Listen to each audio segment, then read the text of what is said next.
Are you all right, brother? Can you hear us? I can hear you, and I am certainly glad to be here. It is my pleasure. Good. Yeah, fantastic.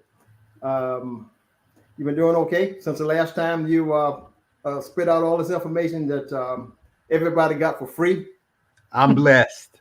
I am really, really blessed. I've been doing very, very well. Thank you for asking. Yeah, well, you look well. You look really well since the last time we met. But anyway, Attorney Graham, I think most people know you, but if you want to introduce yourself in terms of what your attorney that's specializing in, that's fine for us. I think some people would like to know that. If not, we just assume that everyone knows. And since you're so popular anyway, since the MacGyver Graham law firm is so popular anyway, just Yes, my name is George E. Graham. okay. I practice law with the law firm of McIver and Graham in Conway, South Carolina. We are located on Highway 378, and my partner, Mr. McIver, and I have been practicing law together since January 1, 1981. We Well, have an associate attorney also practicing with us, who is my niece and Mr. McIver's daughter-in-law, and that's Angela Graham McIver. The three of us do our best to provide as good a legal services as possible together here in Conway. well, you must have And been doing tonight, something. You're very sustainable, so you must have been doing something. we're blessed. Yeah. Let me put it that Besides way. that, We're blessed. And thanks be to the people of Horry County for those blessings through our God. absolutely, absolutely, can't leave that out. Um, so, Attorney Graham, whatever you're going to say is going to be terribly important. I know. So, what would you like to start off with? I think as our we were prepping for our talking, you mentioned a number of well, at least two or three things, and number one was the power of attorney, and then the health of the power of attorney. Correct me if I'm wrong. Yeah, and then what's called the will and the estate/estate cessation. Okay. Yes, there are. Uh, as I understand, our topic is something about legal protections for your estate, Right. and I want to talk directly about those things. I'm going to talk about three different documents, and then I'm going to issue a challenge. And after the challenge, I'm going to bring in a new concept that I think everyone ought to be aware of and look at. The three documents that I'm going to talk about is a power of attorney, healthcare power of attorney, and then a will or a will slash non-will, whether one dies intestate or whether one dies without a will. Let's talk about the power of attorney first. Let's talk about what that does. A power of attorney is when you give another person the authority and the right to sign for you. Now, that can be for anything. That's not what I'm talking about. What I'm talking about is a healthcare power of attorney that will help you to protect your estate. And because you are sick or temporarily out of your mind or in a coma, your property does not suffer. Your estate does not go awry. Please note the document that I'm talking about is a durable power of attorney. There's a difference between a power of attorney and a durable power of attorney. A durable power of attorney is good no matter what happens. A regular power of attorney is only good for the specific purpose by uh, stated in the document. For example, if I give someone the power of attorney and I get in an automobile wreck and I lose my lucidity for 3 months, if I have a regular power of attorney, it will not work. But if I have a durable power of attorney, it works. We see this often when we've got an elderly person living pretty much alone, taking care of his or her own affairs, and they have a stroke.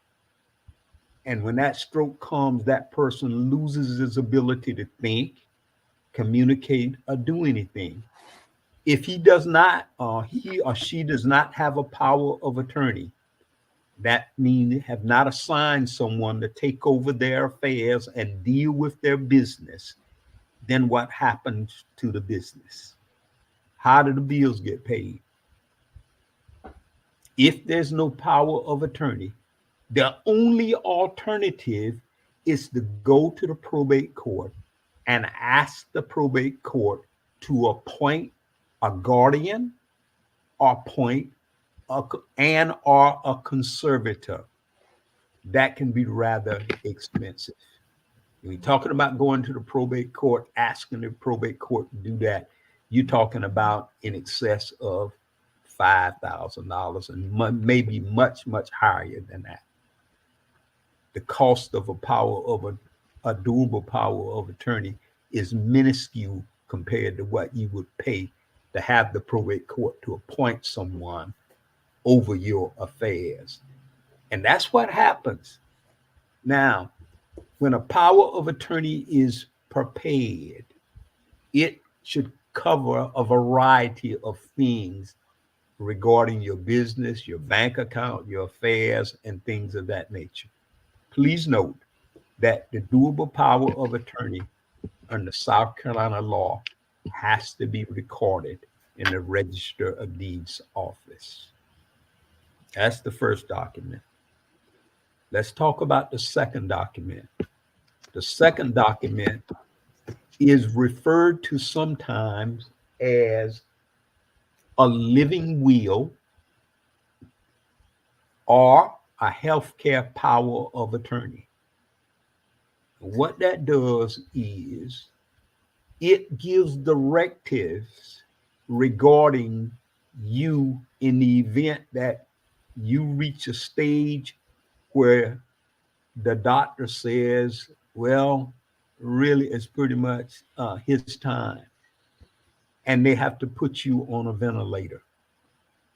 The health care power of attorney gives the doctor instructions as to what you want to happen.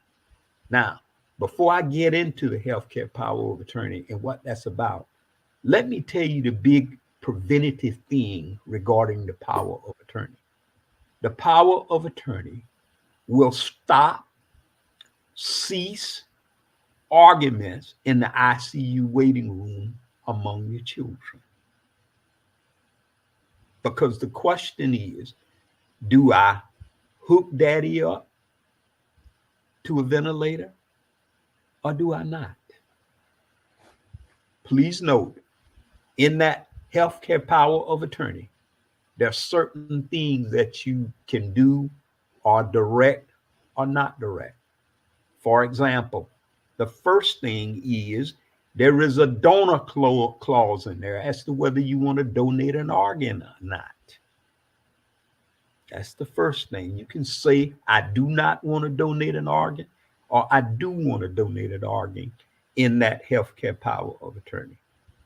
The second thing it does, it says whether you want to be hooked up to a ventilator or not.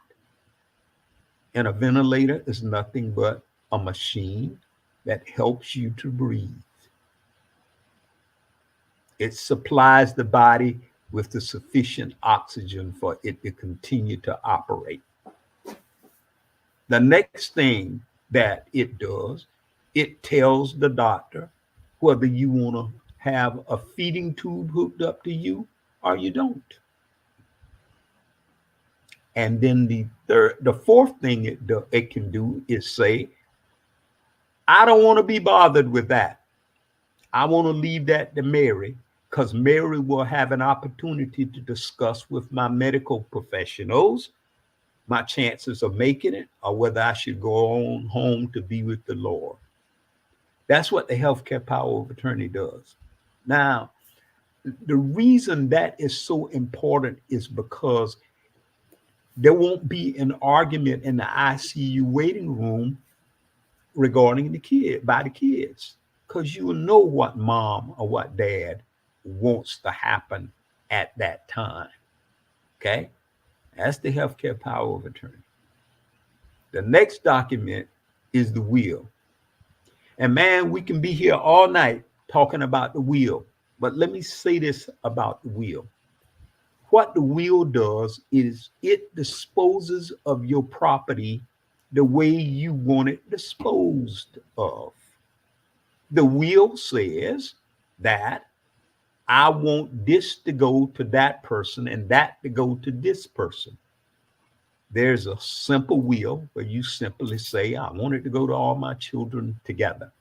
Or there's a complex will where you can say, I want the sewing machine to go to Mary, and I want the dog to go to James, and I want the horse to go to Betty. That's a complex will. So you can do pretty much however you want your property disposed of when you die. Please note that the durable power of attorney is a living document. It operates while you are alive. When you die, the power of attorney dies with you. The healthcare power of attorney is a living document, but a document while you're disabled, because you can't make those decisions for yourself. And what the healthcare power of attorney does is says, okay, in the event that this happened, this is what I want to happen. And I want Mary to overrule that decision based on conversation with the doctor. Or you can say, I don't want Mary to overrule anything. I just want to go on if it comes to a ventilator or a feeding tube. Attorney Yeah. Graham, Mm-hmm. I do have one question. So durable power of attorney, healthcare power of attorney, is it necessary to have both? Yes. Yes. A durable power of attorney tells everybody in the world that this person can handle your affairs.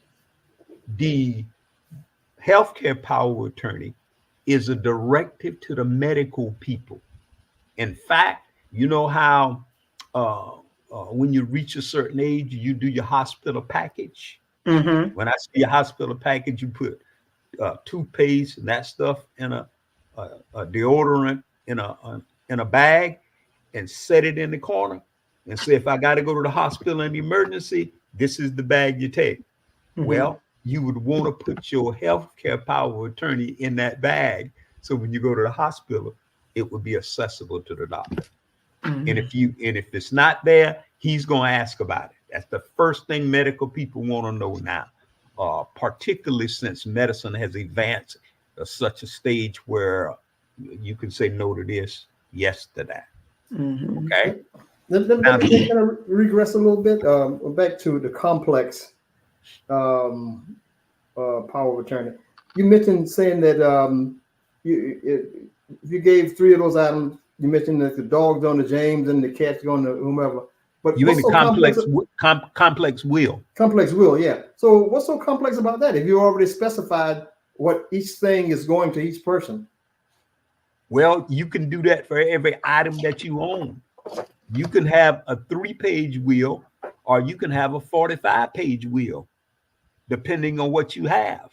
If you want to break it down and give it every little thing, or you can say, I want the furniture to go to James, rather than I want the stove to go to James, I want the living room sofa to go to Mary, I want the end table to go to Susie. So you can make your will as complex as you desire, or you can do a simple will. Of course, A simple will costs a lot less than a complex will, because a complex will is going to be based on the number of pages and how difficult it is to put together to comply with your wishes.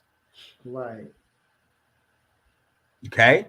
Now, if a person does not have a will, let's talk about what happened to his affairs or his estate.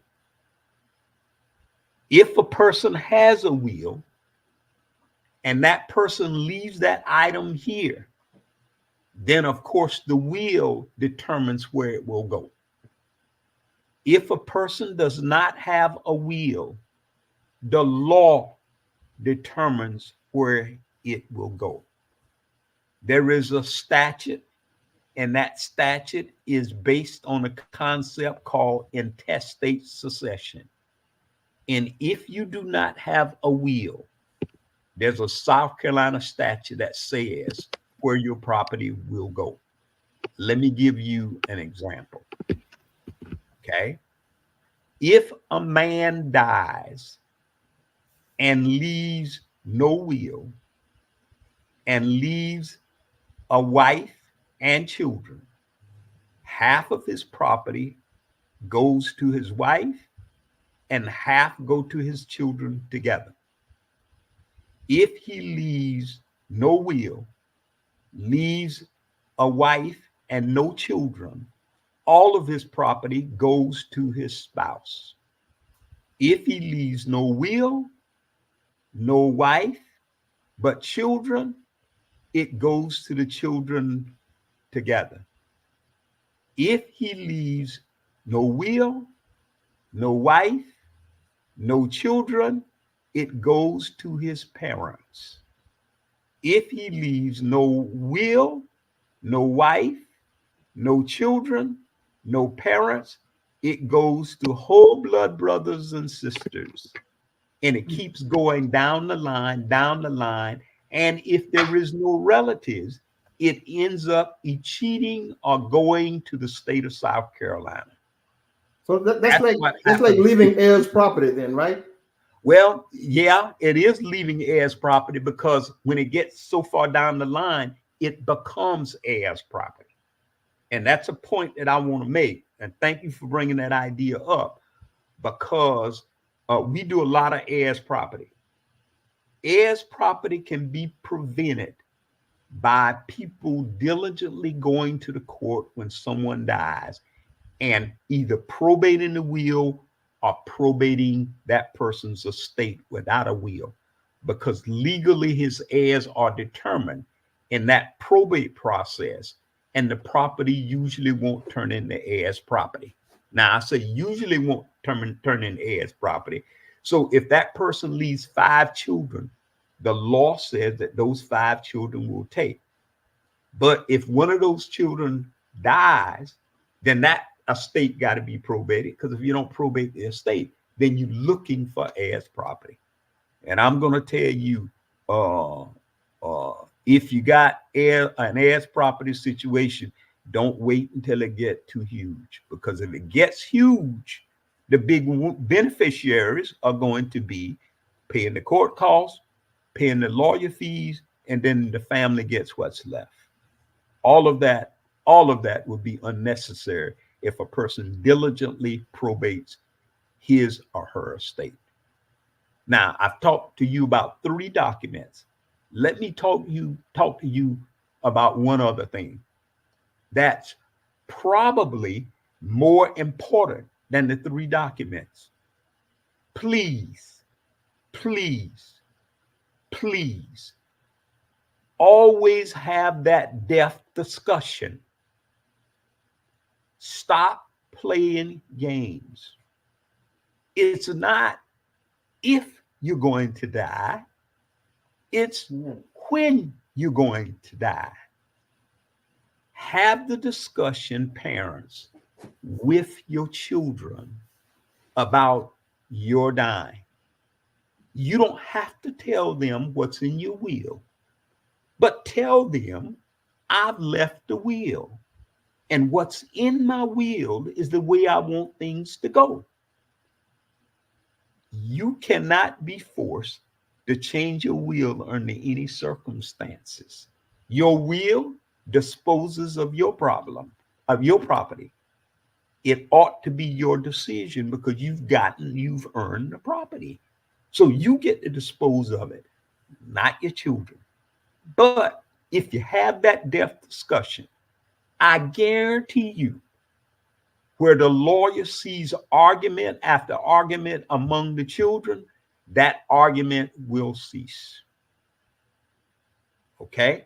So, durable power of attorney, healthcare power of attorney, or living will, and then a regular will, whether it's complex or simple, and then the death conversation.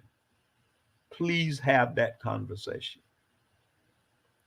Please. A lot of people don't like to talk about death. Well, yes, Yeah. we don't want to talk about death as if it's not going to occur. It's going to occur. It's not if, it's when. And we, for some reason, think that because we don't talk about it, it's not going to happen. It is going to happen. And you ought to have that discussion, not for you, but for the ones that you're going to leave here, so they don't have these bitter discussions, name calling, and division among your benefactors or the people that you leave in the will, or if there's no will. Even if you're not going to leave a will, still have that death discussion. Attorney Graham, I do have a scenario. So let's say Mama Jane decides that she wants to write down her wishes for her funeral, for her assets that she leaves behind. And that's what she has. She just has a piece of paper with all this written on it, tucked away in her chest of drawers or a little envelope somewhere. Does that particular document act as a legal document, or does it have to be recorded somewhere or notarized in order for it to be legalized? How I think sometimes people leave behind their wishes and it doesn't necessarily act as a will or a document with full understanding of what's supposed to happen. So how does a person go about making sure that they have something recorded that is legal and binding, or that should be an authorized statement of what it is that they wish upon their death? That's an excellent question. That's an excellent question. What you're teetering on is what we call a holographic will. A holographic will is a will that is written solely in the handwriting of the testator or the person that leaves the will. It must, however, be executed just like any other will that's prepared by a lawyer to be valid in South Carolina. So writing it out and signing it won't do it. You got to have the witnesses there. Okay, so write it out in your own handwriting if that's what you want to do, but you still need to have your two witnesses and a notary. Yeah, and that answers Paula Varine's question. Paula, thank you for watching tonight. Is it true that the will has to be notarized with two witnesses? Yes. Okay. Now, any other questions regarding power of attorney, healthcare power of attorney, wills, or the death conversation? So when I do want to go back to the power of attorney that we were talking about earlier, that's related to healthcare, and I think that's the one where you said it will stop arguments in the ICU waiting room, and you were leaning into the fact that families need to have the death conversation, because you're right. When you go into those types of situations, and again, Mama Jane has named, her niece to be the executor or whatever, the power of attorney, whatever you call it. I think that personal representative. Personal representative. That's where I'm going. Personal representative. It might stop the arguments in terms of it, the finality of it, meaning if a doctor is asking a question, only, Niecy can answer that because she is power of attorney, or she can give the definitive response to whatever the doctor is asking. And I think that families missed the boat on that, because these conversations are not happening. And yes, these arguments are very real and they're happening in the ICU. So what's your best advice on how to even start the conversation? Because I can imagine that around the table, somebody's going to be mad because Niecy was named as the executor. But if that's what Mama Jane wants, that's what Mama Jane wants. So how do we even begin these conversations? I'm sure there are people who are watching who are like, yeah, we need to have the conversation, but how do we start? Here's what you do. The people who are most important to you on this earth, set them around the table and be honest and straight up. And you start out by saying, it's not if I'm going to die, it's when I'm going to die. And when I die, or if I go to the ICU waiting room and they're talking about a ventilator or a feeding tube or donor, do I want to be a donor? These are my wishes. Don't let anybody get up and leave and say, Mama, I don't want to hear that. Or Daddy, you're just talking out of your head. Express to them that I'm having this conversation not for me, but I'm having this conversation because I love all of you. And I want all of you to understand straight up what I want and where I'm coming from. So you don't have to ask anybody else what my thoughts are. I'm giving you what my thoughts are, and have that discussion. And if that child or if that significant other care about you at all, he will or she will understand what your wishes are and respect your wishes. Then when you show up wanting the lawyer to read the will or wanting the lawyer to talk about what happened, the lawyer doesn't have to say, well, that was her desire, or that was his desire. The only thing you can do if you don't like it is go out to the cemetery and have an argument with him. That's how it works, because that person worked hard to acquire what they acquired, not you. And that person ought to make, the law says, that person makes the determination as to where that goes. Now, let me say this. When you do a will, a man can't disinherit his wife. Ooh, get into it. Let's get into it. When you make a will, a wife cannot disinherit her husband. You want to If stay into you it? disinherit your spouse, there's a South Carolina statute that says that spouse can take an elective share of 1/3. Please note something else about South Carolina law. If you got yourself a lover, you can't give that lover any more than 1/4 of your estate. Your wife can always get 1/3. Your husband can always get 1/3. The paramour can only get 1/4 by will. Right? So the paramour will never get as much as the spouse. Brother Edwin, he might be stepping on some toes. But that's a real conversation right there. Look. I would like to deal with one more concept that affects all of this, if I may. And that concept is legitimacy.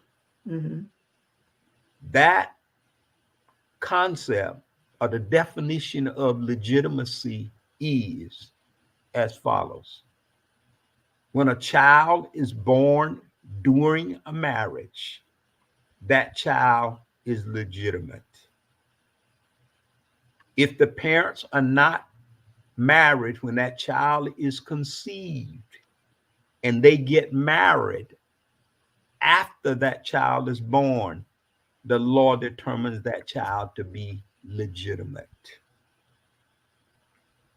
When you go to the court and ask the court to determine that this person is the father of that child is legitimate. When you probate an estate and that child was born out of wedlock, and somebody goes and asks the court to legitimize that child through certain vehicles like a birth certificate or something of that nature, then that child becomes legitimate. Now, let me tell you what what illegitimacy does to a child. Okay, that's running rampant in America. And it's the two people's business that whether they have sexual relationships and create a illegitimate child or not. That's their business. I'm not talking about that. I'm talking about when it happens, understand the consequences of what happened. An illegitimate child in the state of South Carolina does not inherit from the father unless certain things happen. An illegitimate child inherits from the mom because, of course, people can see mom with a baby. People can see mom taking the child to church. People can see mom taking the child to school. But dad may be in another city.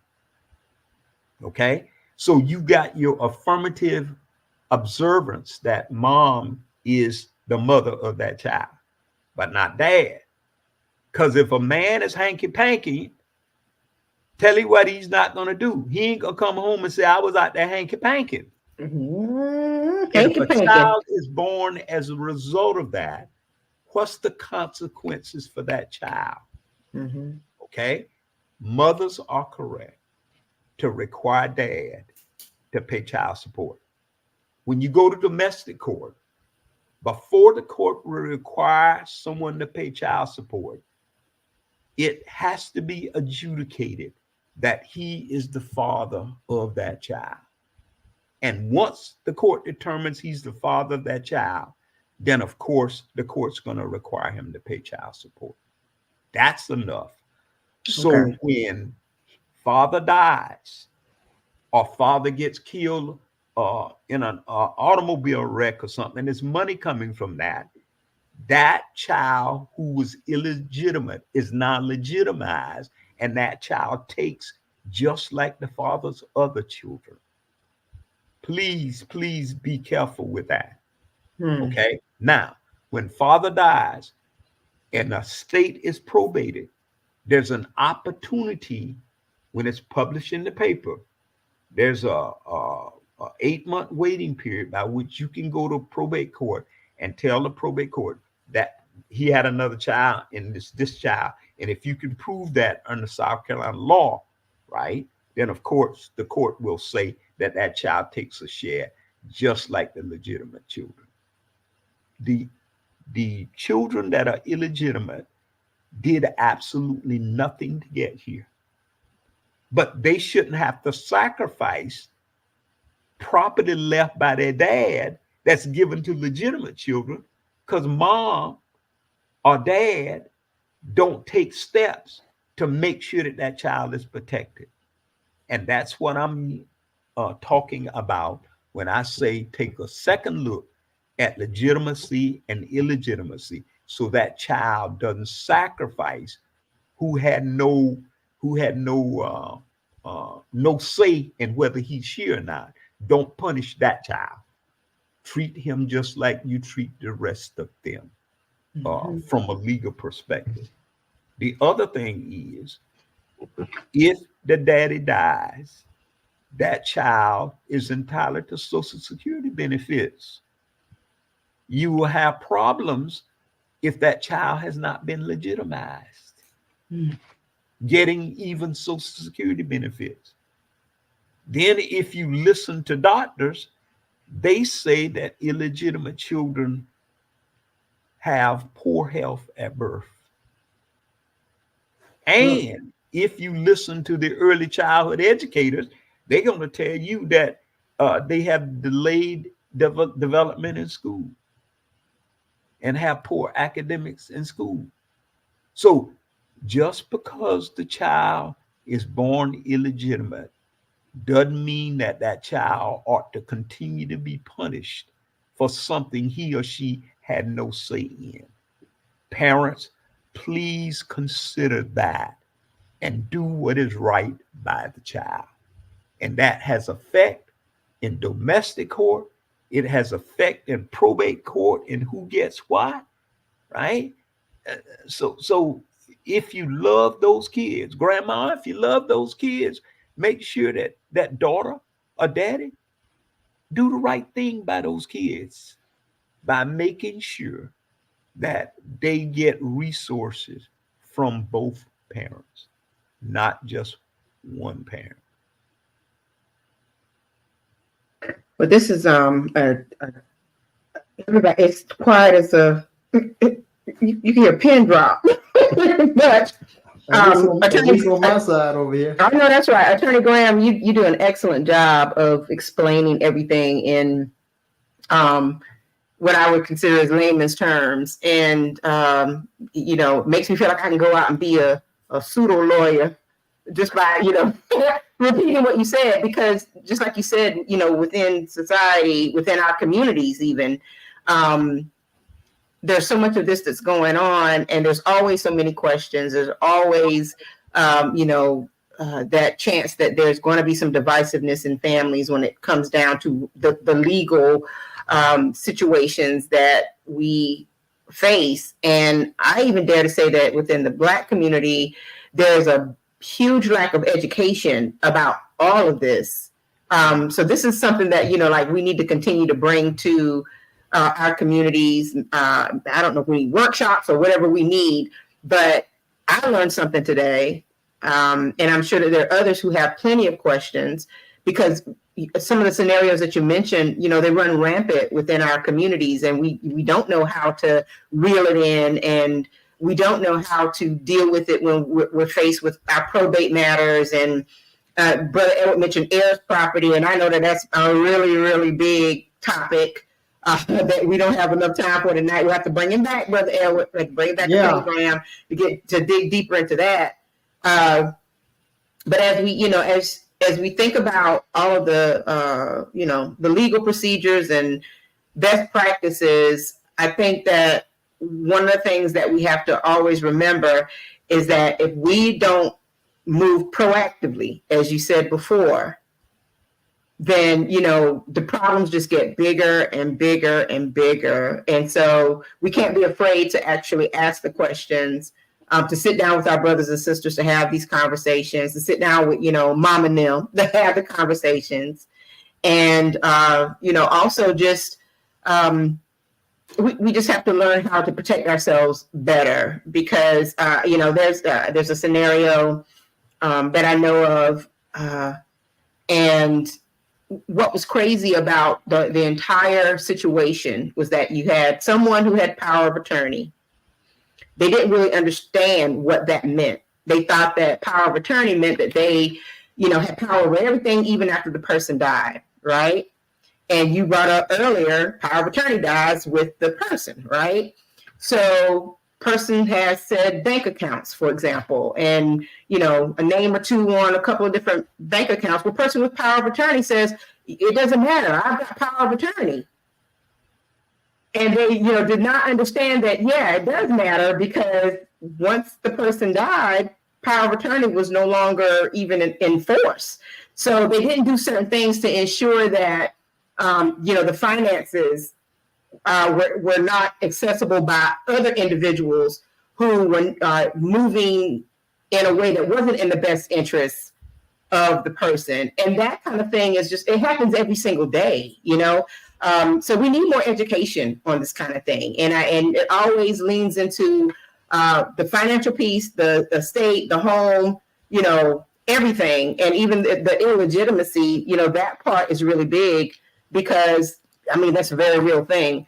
Bonnie Edie, when you were talking about, you know, the lover in the equation, she asked, what if they are legally separated, meaning the husband and wife, and maybe the husband has a lover? Does that even matter if they're legally separated and let's say the husband decides he wants to leave something to the lover that he's in the hanky panky with? He cannot leave any more than 1/4. And law's design that gives a 1/4 is less than a third. Mm-hmm. So he can't give but a fourth. Now, his wife or his spouse can always take a 1/3 elective share. And all the mathematicians are going to tell you that 1/3 is always larger than 1/4. Mm-hmm.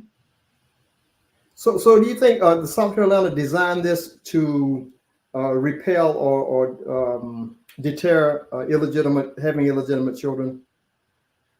Well, let me say because one time that was a taboo for a young lady to get pregnant. Well, Okay. when I was in law school a long time ago, illegitimate children could not inherit from the dad, period. The Supreme Court changed that rule because it's not fair. The child had nothing to do with that. So it's not fair. South Carolina Supreme Court. No, I'm talking about the U.S. Supreme Court. U.S. Supreme changed Court? it Okay. and said that in this nation, illegitimate children can inherit from the dad.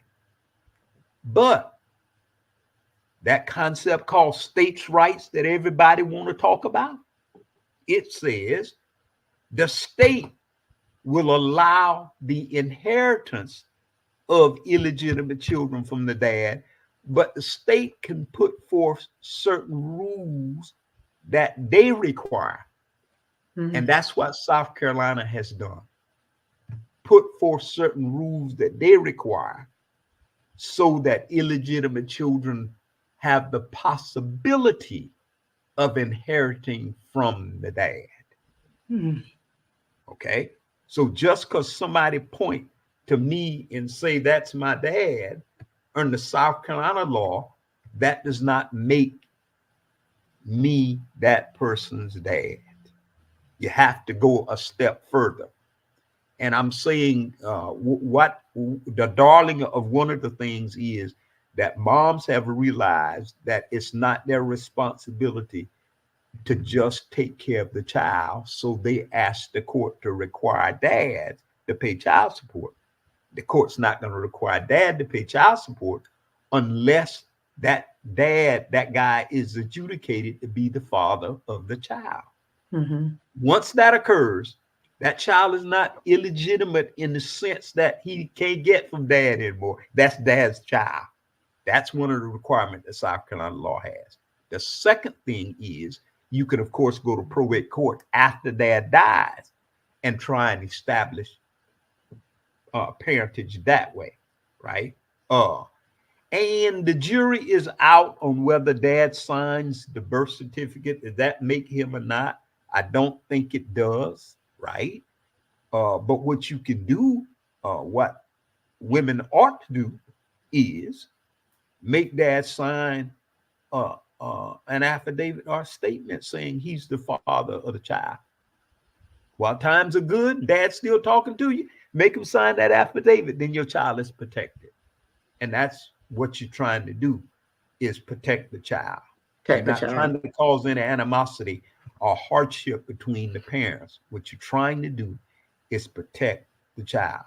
Mm-hmm. Say, for example, there's an illegitimate child there, and dad gets killed by an 18-wheeler, and dad has 3 legitimate children and 1 illegitimate child, and there is wrongful death monies.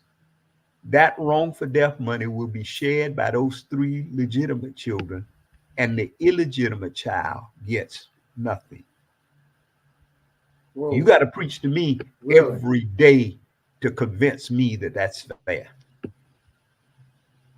It's not. Mhm. And if mom or grandma or granddad or dad, if they're not encouraged to do it and they don't do it, we don't know how we're going to leave this earth. We're going to leave. And if we leave via a wrongful death or something like that, where this money's coming, that illegitimate child will not take, because he's not dad's child under the statute. Is the reason we ought to be concerned about this concept. Mhm. There's a question from Sandy Pick. Sandy, thank you for watching tonight. And the question is it advisable to have a backup POA if something were to happen, basically to the person who is the power of attorney? So should you have two, I guess, or more, or one or more, you know? Yes, and yes, you should. And that's called an alternate. So you would name a primary one that would make the decisions, and then you certainly can name an alternate in the event that the primary one cannot do it. For example, husband and wives should always consider naming each other, and then the business-minded, trustworthy child should be named as the alternate. Okay. But We have a but couple- it still follows the demise of the person, right? Yes. Yeah. Okay. Yes. Mhm. Yeah, that's a good question. So a couple more questions here. Bonnie Edie asked, when the wife does probate and leave the other kids out, but the father paid his child support and claims them, what can the kids do to get their share of the estate? Oh, and that's why you got that. You when you probate an estate, the first thing that happens after you file your application with the probate court is there's a publication in the newspaper. And that publication in the newspaper tells who the personal representative is, and it tells who the lawyer is of that estate. And if there's a question about whether that child is included or not, that person should contact, if he doesn't have a lawyer, he should contact that lawyer and or the court about filing a petition to be determined that he is in fact the child and he will take a share. Yes, that's an excellent question. Okay. Paul and let me say this. Let me say one more thing. Guys, we see probate in the legal notice section. We don't read the legal notice section. We ought to read that. Do you realize if a person wants to sue you for any reason and he cannot find you, he can publish it in the newspaper and it's going to show up in the legal section? If you don't read the legal section, then you won't ever know it. Wow. But the law says everybody read the newspaper. And you know what? That's becoming even harder these days with newspaper. Yes. So then you have to, I guess, rely on what's published on the web. So yeah, wow. But the Sun News is still out there. Ori Independent is still out there. North Times, all those guys are still out there. All right, we have another question. Can the court strip someone from power of attorney status? Ooh, yes. That's a good one. Yes, the court can strip you of power of attorney status if you're not doing what you ought to be doing or abusing your fiduciary relationship, which is created by power of attorney. Anytime there's a power of attorney, then that person has a fiduciary relationship with the person giving him that power of attorney. That's why you ought to try and resist that person giving you something while that are using that power of attorney to get something from the person you're representing. Just stay away from that. The court can, in fact, strip it from you. Well, you may not, I don't know, you may not know this, but what? Give me a typical example of an abuse, if not an abuse, something that that courts can strip the power of attorney from. I mean, Yeah. For example, let's suppose that I give you my power of attorney right, because I'm in Philadelphia, and when I get back from Philadelphia, I learned that you've used the power of attorney to go to my bank account and withdraw $1,000. Okay. right, And you take that $1,000 and go put a down payment on a car. That's not abuse. yes, If it is, I can ask the court to rescind that. Or guess what? When you got a power of attorney, it in the all ironclad. I can rescind it. It just has to be rescinded in writing. So I can rescind it and then turn around and sue you to get my $1,000 back. Yes. And if you don't want to give it up, then that's where you get the court to come in and strip you. A lot of times where you see that abuse taking place is when the person then become not lucid, right? And can't rescind the power of attorney. Then someone, say a family member, can go to court and ask the court to rescind the power of attorney because of you abusing the person. Yes, that's a good question. wow. Well, April, it's I hate to even say this is like discussing your demise with your family. Tell me when you're going to die, because our time is almost up for this broadcast. You know, I'm comparing those two. Yeah, this information is so, to me, is so critical and valuable that yeah, I don't know what else to say except that. And you got some in these comments, man. These comments, people are just coming in and asking, legitimate questions, and so it must have been, it must have touched a lot of people in terms of they've been in situations like what you were discussing. Mm-hmm. And listen, my parting comments would be this: everybody works hard to acquire what they acquire. Just be sensible in its disposition. Make sure it goes where you want it to go. Mm-hmm. And the way you do that is by following the rules that's set out in the law.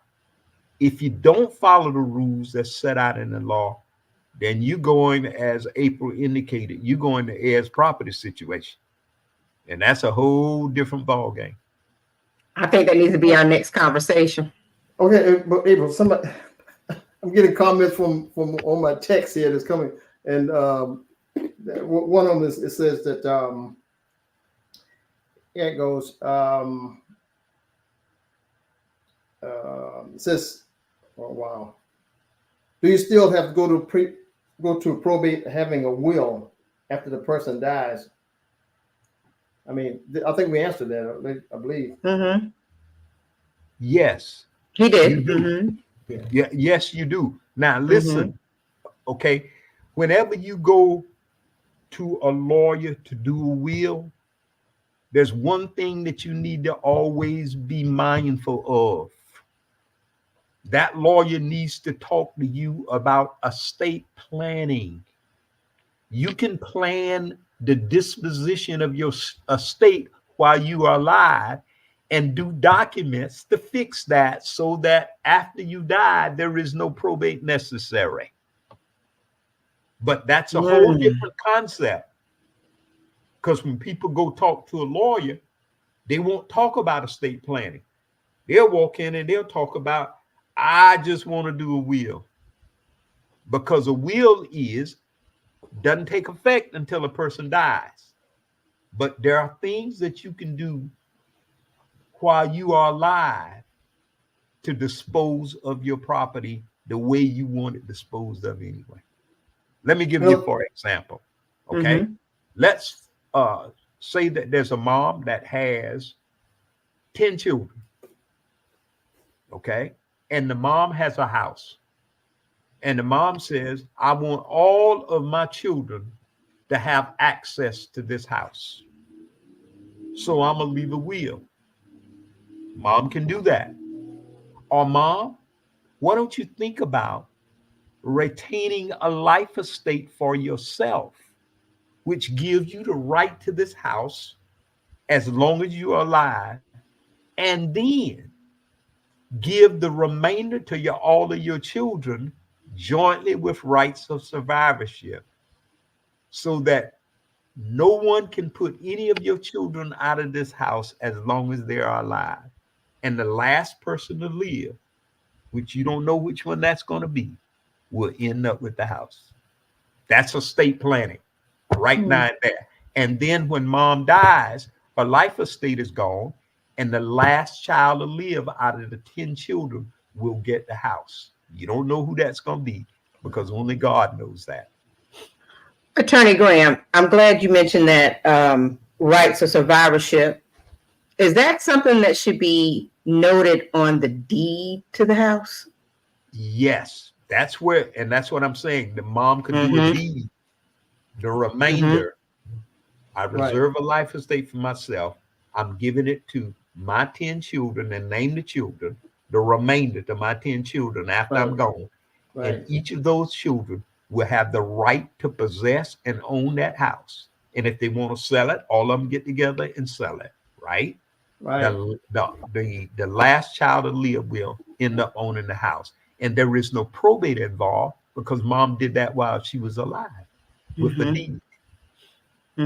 Yeah, that deed. Yeah, that deed is a critical piece of document. It is. It's critical, and the reason why I asked is because, again, we don't know that, and then there's always that issue that crops up, and unless you know, if you're living through the experience, unless you know to make sure that term is on the deed or add it to it or whatever, you have to remember. Like my parents, bought their home maybe in the 70s, 60s, or whatever. They probably weren't educated on making sure that when it was passed down that the rights of survivorship were intact. And so, and I'm sure that, there are other families that are dealing with that as well. And so, I learned about that and, thought to myself, wow, who really knew, and who knows, when you're trying to deal with all of the legal procedures, upon a parent's death or whatever the case is. Paula Vereen wants to know, where can you acquire the power of attorney documents? The courts, online, where can you get them? The best way to do it is to get a lawyer to prepare them, because the lawyer needed to make them specific to you and what your situation is. A lot of people go online and pull the power of attorney, but that's going to be just generalities. It won't be specific to you. So be careful when you do that. I'm not saying that you can't do it. I'm just saying be careful when you pull them offline, and all you're going to get is something general rather than something specific to you. Attorney Graham, when can we bring you back to talk about heirs property? Whenever I mentioned that a few minutes ago, and my phone is blowing up. You also said my next appearance, I'm going to have to charge you a fee. Take that back. Can we talk about that offline? Can we? I'll take that back. I would be very, very happy to come back and share with you heirs property. That is a concept that's just hurting our community to death. And you would not believe, as forward thinking as Horry County is supposed to be, you would be surprised how much heirs property actually is clouding up our property here in this county. Wow. Yeah. Okay. Look, after this, we're gonna We're taking a lot of your time. I'm